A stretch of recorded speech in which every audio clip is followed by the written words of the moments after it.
Good. I've been wondering, why does the word mean both curse and spell? Aren't they opposites? Love, great question. Let's start from the beginning.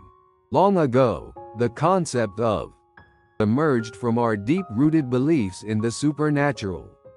Ancient people believed that words and rituals held power, capable of bringing both harm and healing.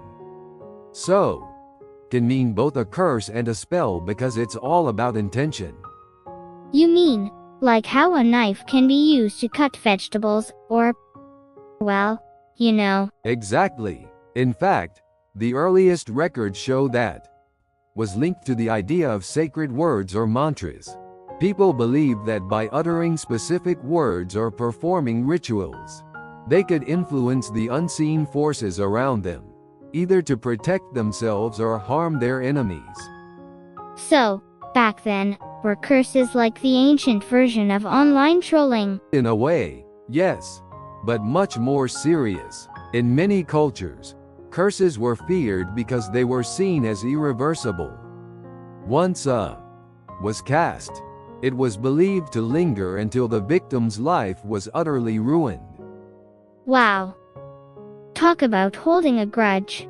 But how did it evolve into spells, like the ones in fairy tales? Great observation, love. Over time, the meaning of expanded. As societies developed, people began to see that not all supernatural forces were harmful. The same words and rituals that could curse could also be used for blessings, protection, and even healing. So, it's like two sides of the same coin. Exactly. It's all about perspective. If you're the one being protected, it's a spell. If you're on the receiving end of the harm, it's a curse.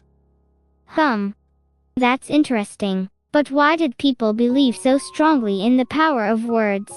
I mean, they're just sound, right? But that's where you're wrong, love. Words have always had power. Even today, a kind word can uplift someone's spirit, while a harsh one can break them down. In ancient times, this power was amplified by belief.